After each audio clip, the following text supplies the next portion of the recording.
Welcome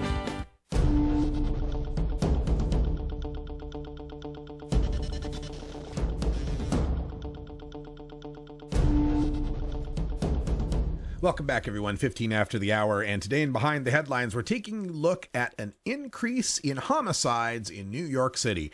There were 9 more homicides in the first 2 months of this year than there were during the same time period last year. An increase of 17%. 9 more homicides in a, 60-day, 59-day period, right? 28 days for February.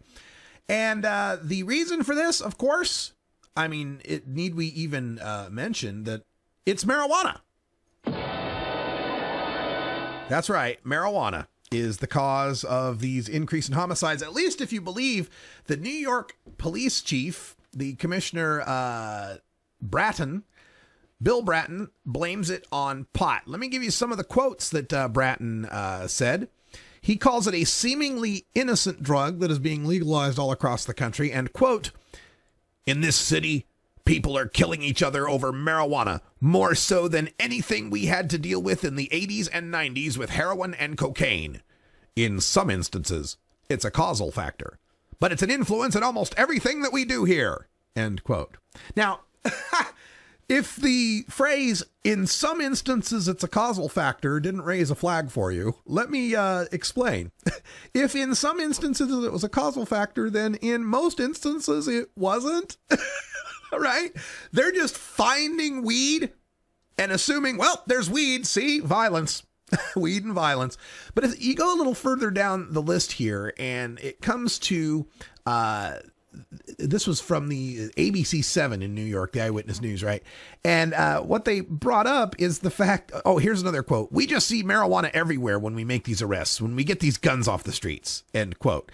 And they're trying to place this, they're saying doesn't have anything to do with turf battles. The chief of detectives, Robert Boyce, said, quote, "These are not turf battles. These are ripoffs of marijuana dealers, robberies. We lost a police officer, Detective Pete Figowski, a couple years ago. He was responding to a marijuana ripoff." Well, goodness, I wonder what we could do to end a spate of marijuana ripoffs. You know, something we could do to alleviate a situation where people are buying and selling marijuana from complete strangers in an open air market situation where neither has the opportunity to go to the police should there be a problem with the transaction.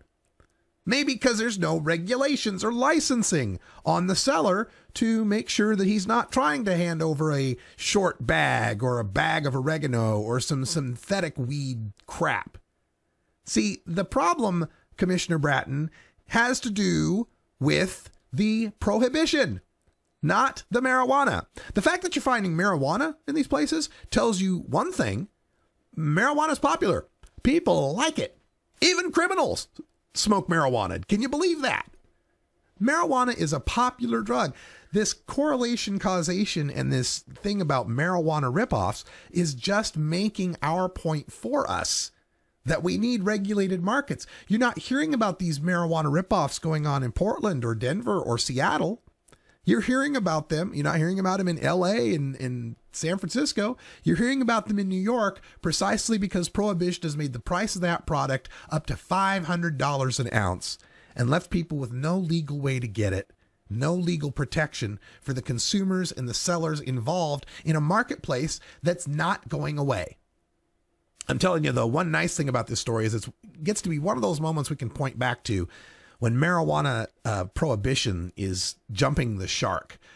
This has already come up, with other commenters out there on the internet that have been noting that this is a correlational situation. We're not talking about a causal relationship. Now, he does say that there are, in some instances, there's a causal link, but Gabriel Saya of Drug Policy Alliance said, "It appears that finding marijuana on the scene of a violent crime is enough for Bratton to assert a casual or causal link.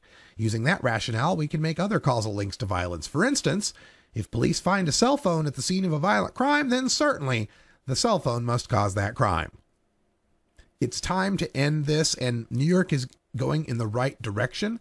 They've got decriminalization in the city. Bloomberg issued an executive order to eliminate jail time for low-level possession. legal medical marijuana in some very limited extent now exists in New York State, and the buy and bust tactics have been stopped by the police officers. And yet, Mayor de Blasio has seen more arrests during his first year in office than under Bloomberg.